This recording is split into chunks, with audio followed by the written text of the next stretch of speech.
राहुल की शादी को अभी सिर्फ 4 घंटे ही हुए थे। शादी की रस्में अभी अभी खत्म हुई थीं, लेकिन दोनों एक दूसरे का बैग पैक करने लगे।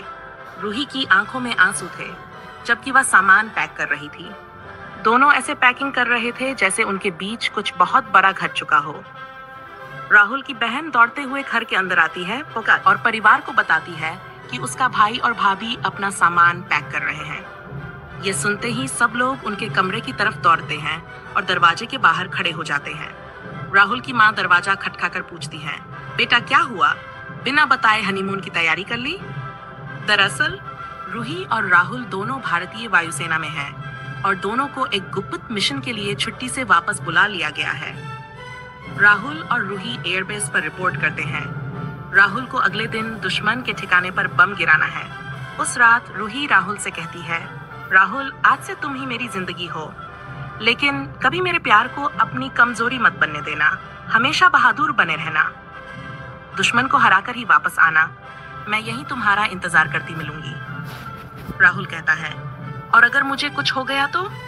रूही कहती है, तब भी मैं यहीं होंगी, सफेद साड़ी पहनकर तुम्हारी शहादत पर गर्व करते हुए। अगले दिन राहुल उड़ान भरता है और उसके साथ 2 और लड़ाकू विमान उड़ान भरते हैं। एक लड़ाकू विमान बम गिराने के बाद क्रैश हो जाता है। एयरबेस पर सन्नाटा छा जाता है और खराब मौसम के कारण दूसरे विमान से संपर्क टूट जाता है। इसी बीच एक रिपोर्ट आती है कि राहुल के लड़ाकू विमान ने बम गिरा दिए हैं। सबके चेहरे पर राहत की सांस लौट आती है।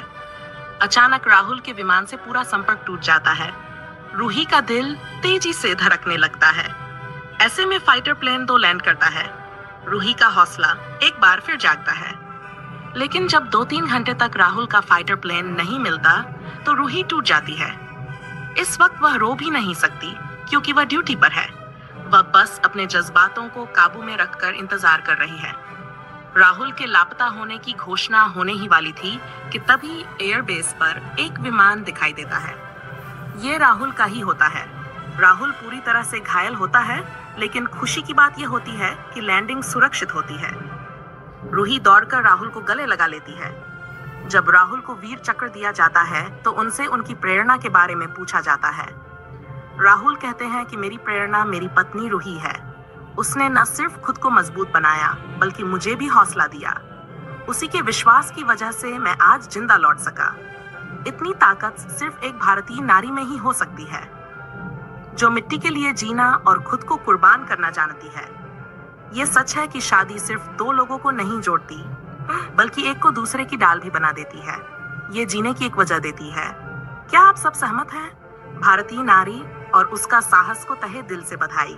विजयी भवतु भारत।